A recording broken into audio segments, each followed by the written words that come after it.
Hi everyone, this is Jen Fuentecilla, Director of Christian Education at First United Methodist Church in Chula Vista, and some of you may have seen that we are speaking to different members of our congregation, talking to them about how life has been going during this shelter in place, during this coronavirus COVID-19 crisis. So today I have two members of our congregation, and I'll let them introduce themselves. So hi. Well, hi. We are Dave and Keri Balk, and we go to the Crossing Worship service on Sunday. Hey, Jen. Hi. Thanks for being here with me this afternoon. Oh, yeah, who are you sheltering in place with? What's it like? What has it been like these past couple of weeks? Well, we have our son Cody and daughter Amber, and her boyfriend or fiance Semi is living with us. I didn't know that. Congratulations. Yeah. And it's October. And two other household guests. Our kitty cats. Yeah. We have two cats, Widow and Goldie. So three of us are all working. We're considered essential workers. So our routine, as far as myself and Amber and Semi, our routine is fairly normal during the day. We're going to work, and other than wearing a mask when we're leaving and coming home and stuff, it's pretty normal for us. So.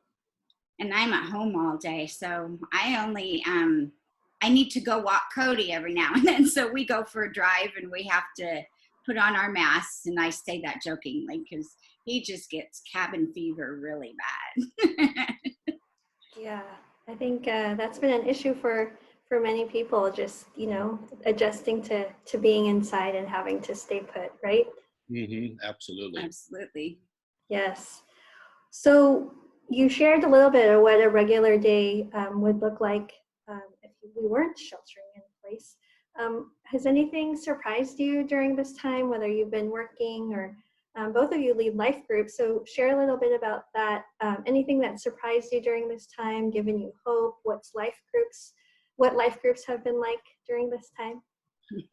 Well, we have been doing a life group. I've been doing one with the men, and I'll let Keri talk about hers. But there's been we've had probably 6 to 8 guys each Wednesday. We get together, and I send out a video. And right now, I found one that is specifically dealing with the pandemic and what men are going through right now. So it's very very relevant to what we're going through. What I find is all of us are in different places. I mean, some of the men are retired, and they're busy doing projects and things. And one of our members is a school teacher that's at home and has a family, and things are a little different for him. So we're all coming from different places, and that's the thing that I think is important for us to all remember is not everybody's having the same experience with this. We did a scale of 1 to 10 last night, and 1 being the best, and most of us were on the scale, at the 1 end, 1 or 2, and feeling pretty comfortable. But there are people that are on the other end, and we have to keep them in mind. Yes, absolutely. I think these life groups have been I know they've been a lifesaver, I've been told. And the one I have been blessed to lead, we have about 6 to 8 ladies every time we get together on our day. And if there's like 20 life groups going on, and if you're not a part of one, I would say reach out to Jen and ask what a life group is, and what it's been to still get together with the Zoom going on. I know it's not always easy to figure out, but hey, there's some church members that surprised the heck out of me that they were on doing things and on the phone way before I was. So surprising, I think, is a lot of the folks that they're at home and they can't go anywhere, and they're being willing to get on their computer or their phone and actually connect with other people. And we have been surprised of the deliveries that we've actually received, like fruit deliveries, and people dropping off just food. And we had so much fruit at one point that we had to go to places, and we just found some people that were in need, and even if they thought they weren't, or they were. And we just felt we were so blessed that we were able to go out and give a blessing and make somebody's day a little bit happier. So it's been different inside. I mean, every day I used to take, or a couple days a week, I would take my nephew to school. And it's broken my heart that I am not able to be over there with him and sharing in his education, but he's going to be able to do this on his own. But I miss that connection with other parts of my family, and the hugs from my friends, and just the one-on-one, just being able, I love to do things for people, and being at home doesn't allow you to do a whole lot. So thank you for having this Gen Talks. It's been great, and I love watching Sunday mornings with the youth and with the youngsters, the readers to the kids. It's just a blessing. Mm-hmm. We're glad that everyone has been enjoying what's been created by our team. You never know what you're capable of doing once you're put into a situation where you just have to keep going. So we're just glad that people have been enjoying what's been online And for our congregation.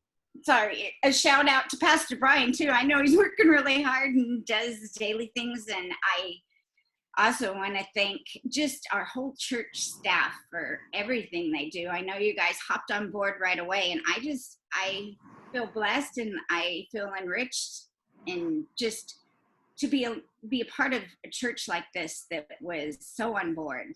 And it just, I don't know the word I'm looking for, but I feel blessed being a part of it. Thank you. Thank you for sharing that. It's very much appreciated. And I know that the team echoes the sentiments of appreciation. So thank you. So, in the news and stuff that we read online, it's not always positive. So what continues to give you and your family hope during this time? Well, the pandemic is something we have no control over other than being smart and doing the right things, so we just try to focus on wearing our mask when we go outside, doing our social distancing, and try not to focus on the news so much. I mean, yeah, we watch it, but we just try to focus more on the blessings, and it just helps us through it a lot better, watching the wonderful things that, have come out of this. I think a lot of families have gotten closer together, and I think, some of our society has gotten away from Christ, and I think this has kind of pulled some of them back a little bit, making them believers again. So I think there's good that's going to come out of this. Yes, it's because of this, we're all getting closer, whether we want to or not. And luckily it's been a blessing around here. We've actually, last night, my daughter and I got a game out, and I don't know what it's called, Spot or something like that. And we played this game for, a good hour. And Dave was so excited when he was quarantined, he bought a fire pit to just put out back. We sat by a fire yesterday, and my daughter and I and Dave sat on the couch while we played a game, and my son will do that and come when we can get him, off of his games and things, and his friends, all that socializing that they already know how to do with their friends, with all of their friends. And this just seems real different. Yeah. It's way different for this, to be on a video. Yeah, absolutely. Were you going to say something, Dave? No. Oh, okay. I will agree that it is in many ways a time of reevaluation, right? Evaluating what's most important, and this time together. I think that once people go back to this hurried and frenzied lifestyle, hopefully not, they'll miss these times where you're gathering around the fire pit, playing a game, and just this slower pace that hopefully we'll learn how to embrace it more. Mm-hmm. Yes. Yeah, absolutely. There was a video that a Bible study will know that we watched. It was about noise. And one thing that it's a Numa video that we were looking at.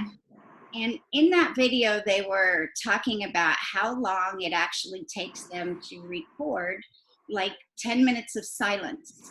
And it was over 1,000 hours of trying to record and just trying to be silent, because there would be a plane that would go over, there would be somebody in the woods, you heard somebody yell, just all the noise that goes on. And it really opened up your eyes to say, at this time, just shut off all the noise and try to listen to what the Lord is trying to tell us. Mm-hmm. And it's been a time of really listening. And I can tell you that the growth that I felt in my heart through this time of prayer for others and people I can't be with is just been a blessing and just a warm feeling of knowing people are going to be okay after all of this, I guess. We're all going to, if we do this together, we'll get through this together. Mm-hmm. But everybody got to do their stuff, their part. That's right. Absolutely. So any prayer requests, anything that you'd like to lift up in prayer, or any messages for our church congregation? Well, there's a lot of, your first responders, the people that are dealing directly with this pandemic. We certainly need to lift them up in prayer, and those that are maybe feeling lonely at this time, and those that have lost loved ones. There's, like I said earlier, there's a group that's on the other side of this, that this isn't a great experience. We definitely need to be praying for them. Definitely. And also I found is just, if we can all do it, Dave does 2 people a day. I'll just call somebody new each day and just say, hey, we're thinking about you. And that's all you have to say. Just connect. We just keep connecting the dots, and everybody will get through this. Absolutely. Well, it was so nice to talk to both of you this afternoon. I hope that you get to enjoy the warmth and the sun and maybe some time around the fire pit later. I think so. I think so. Every day we're on this earth is another day that we get to live. So we're blessed. All right. Well, thank you so much. All right. Thank you, Jen. We appreciate it. Thanks, Jen. Miss you guys. Miss you guys too. Bye. Bye. Bye-bye.